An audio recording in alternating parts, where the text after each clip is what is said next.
So, ituturo ko ni ma'am sa kanyang napakagandang garden. Usong-uso talagang bromeliads dito sa aming kapromdi. Kahit sa maliliit na bahay, meron sila mga bromeliads. Kaya lang, yung bromeliads, gumaganda siya kapag ano. Opo, napakaganda sir, parang hotel. Ayun, very accommodated si sir at napaka-friendly niya kapromdi. Kasi bibihira lang yung, yung mga tao na papapasukin ka ng bahay.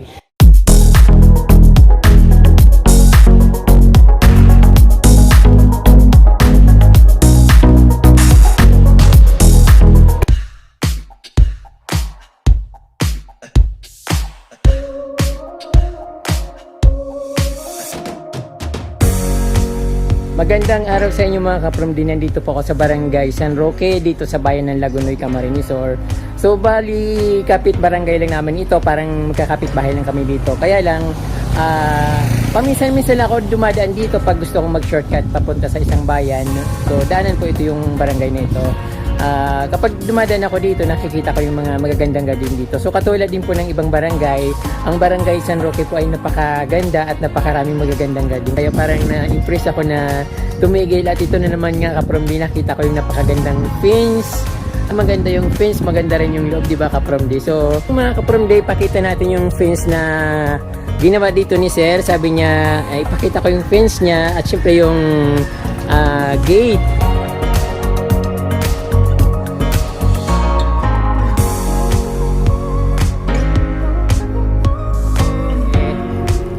Ay, wala naman ito sa subdivision pero napakagandang tingnan nung gate nila. At dalawa yung gate nila, yung isa sa garahe ng kanilang car. Then, yung isa yung papunta naman sa kanilang bahay. Ayan, very proud si Sir sa kanyang gate na napakaganda. At syempre parang, ano yan Sir, bakal po ba yan? Bakal, yung pininturahan po ng pangbuwa din. Parang nara. Opo, ang ganda po Sir, napaka-class po tingnan. So kayo din po Sir nagpipintura or gumagawa ng mga fencing? Ako lang ang design. Opo, pinapagawa niyo Sir. Pareho po kayong naghahalaman ni Ma'am? Parehas na kasi senior citizen na eh. Opo, yung Magawa. yung may-ari ng bahay dito kapromdi ay senior citizen. Siyempre, retired na po sir, no? Retired na po sila. So, andito lang po sila sa bahay nila, nag-gardening pag walang ginagawa. Ayan, andyan si ma'am, ay naantay niya ako sa loob. Ayun.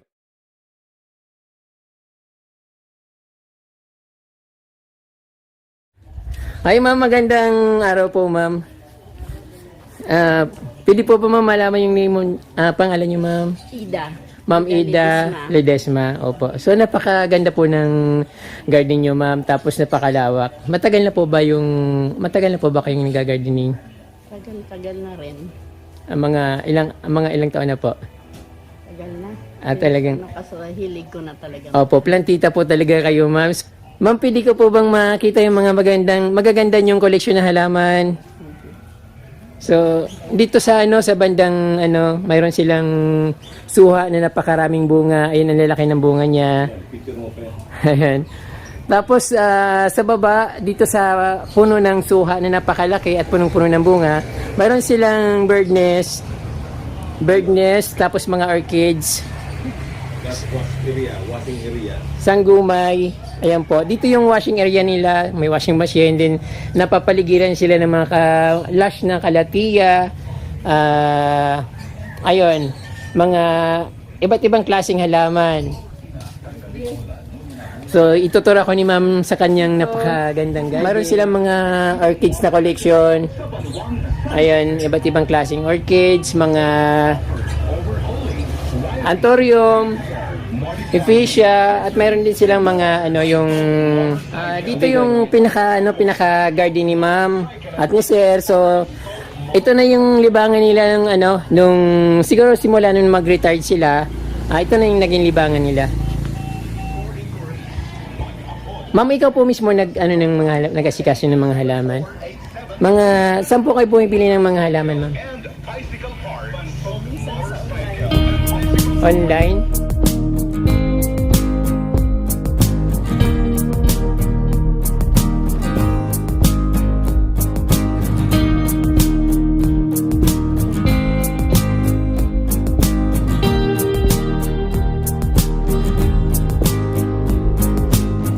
Familiar ito sa ating kapromding bigonya na ito.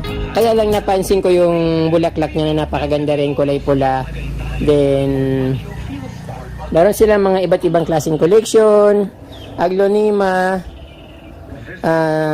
iba't ibang plants kapromdi, parang sari-sari store yung nandito, iba't iba. May Opo, dati sabi ni ma'am, flowering lot siya, tapos ngayon siyempre medyo madalas ang ulan, halos araw-araw umuulan, so natutunaw yung mga halaman kapag sobrang water. Kaya nangyayari, nawawala yung mga bulaklak, at siyempre nalalagas habang nauulan, natatama ng napakamaraming tubig.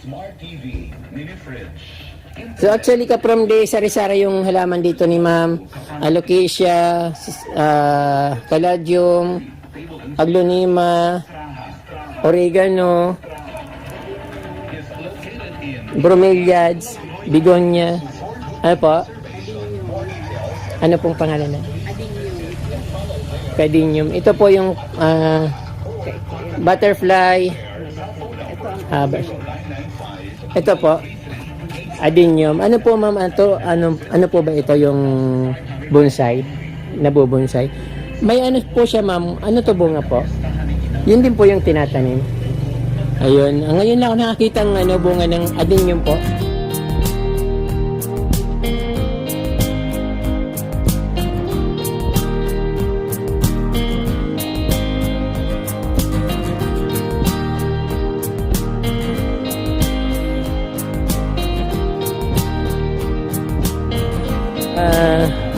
Mayroon mga orchids dito si ma'am. At may mga collection siya, pero parang ano na siya, medyo nabawasan po ba to ma'am, or talagang ganyan lang? Natuno na sa ulan. Ayun na, at masyadong affected sa matinding pag-ulan dito, kasi dito sa aming kapromdi halos araw-araw umuulan, tapos pag umulan pa talagang sobrang lakas. So ayun, kaya yung mga halaman dito ngayon namamayat. Then may bromeliad siya na anong tawag dito? Mayroon din ako nito, kaya lang hindi ko masyadong kabisado yung pangalan niya. Yung sa akin kasi isang puno lang, then pag ito yung bulaklak na ito, magbubulaklak din siya sa sa bawat tangkay ng bulaklak na ito. Opo, may lumalabas na kulay purple na bulaklak po. Then, ayan, mga bromeliads. Mayroon silang crouton, weeping plant. Tapos, meron sila ditong heart. Ayan. Talagang pinaganda talaga nila yung garden nila dati siguro. Sobrang ganda nito. Kaya lang nga, sobrang ulan ngayon, kaya nasisira. Ano to po, ma'am, swimming pool? Kaya lang walang tubig. Ayan, meron silang swimming pool dito. At siyempre maganda rin yung kanilang dito, mga halaman. Then, sa gilid ng swimming pool kapromdi, ayun, natumba yung halaman nila.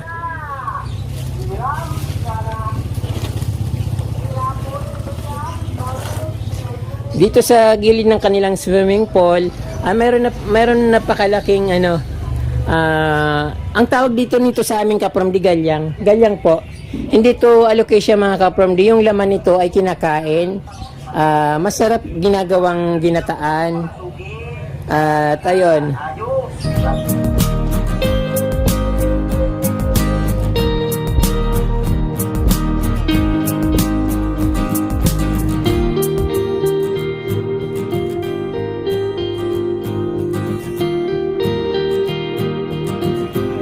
So ayun ang garden dito ni ma'am. Ano lang ako dito na natawag yung pansin ko kasi napakaganda ng kanilang fence pag tiningnan sa labas. Tapos yung dito kapromdi, hindi ko ito napansin. Mayroon siyang malago na crouton. Ayun, sobrang ganda, dilaw na dilaw. At napakataas ng kanyang lalagyan ng mga paso.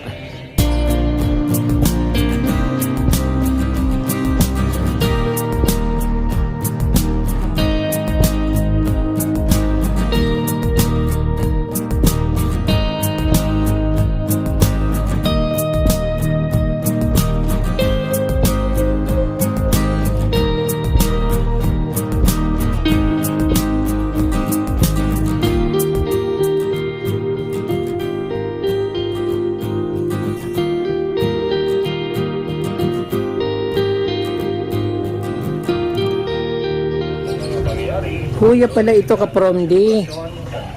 Meron siyang bulaklak oh.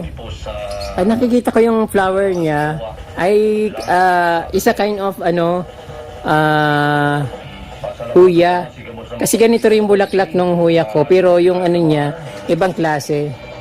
Ngayon ako nakakita ng ganito na huya.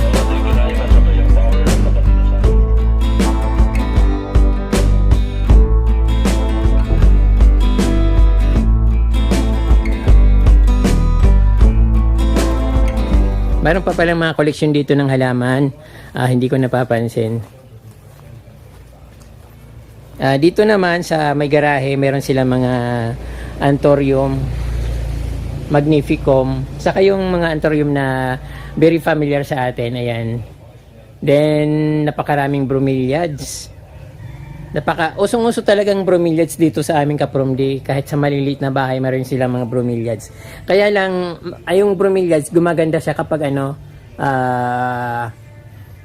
nainitan, natatamaan siya ng araw. Kapag medyo malilim, madilim din yung kulay niya. Pero pag once na nainitan siya, sobrang ganda ng kulay niya. At talaga naman kaakit-akit.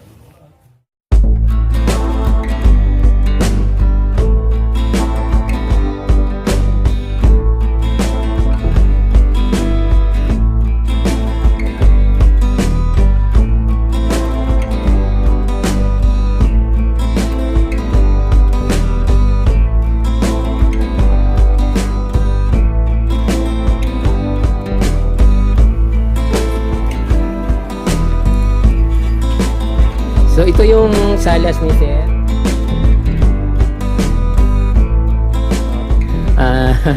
Bonggang-bongga yung bahay dito ni Sir. Tapos napakaganda po ng ng sopa nyo. Ano po ito sa leather? Ayun, napaka-cozy po ng nyo. Tapos dito po napakaganda oh. Anong tawag dito Sir sa ganitong Hindi yung yung Biranda po ba tawag dyan? Ayan, napakaganda ng bahay dito ni Sir. Tapos pag nandito ka sa loob, makikita mo yung napakalawak niyang garden. Then syempre, ang ganda ng bahay dito ni Sir. Parang wooden lot ito Sir. Matagal na po ba yung bahay niyo Sir dito? Hindi katagalan na rin. Opo. Inaayos na, nininintin na. Opo, napakaganda Sir, parang hotel. Kailangan natin. Ayan.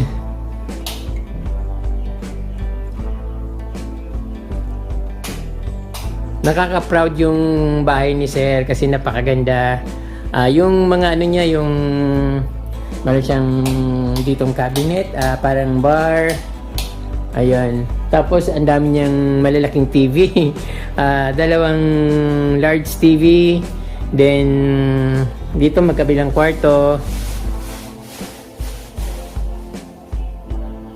Ayun, very accommodated si Sir at napaka-friendly niya ka-promdi. Kasi bibihira lang yung yung mga tao na papapasokin ka ng bahay tapos papakita sa yung loob ng kanyang bahay.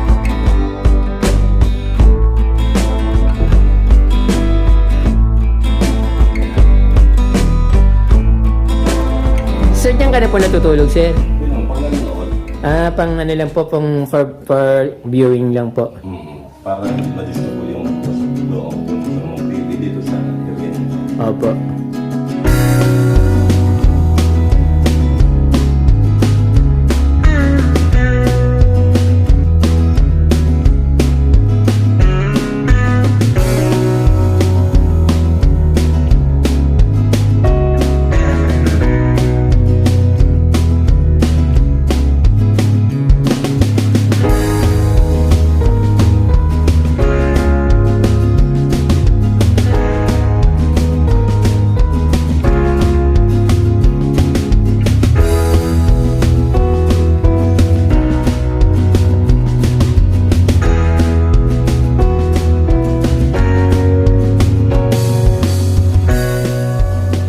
Yung pintuan ni Sir, sliding door. Ano po yan, Sir Nara? Yan. Ay naman pala, very proud si Sir na ipakita sa akin yung napakagandang sliding door. Ayan, parang, ang sarap kapag mayroon kang nakikitang ganito na pwede mong ipagmalaki sa ibang tao.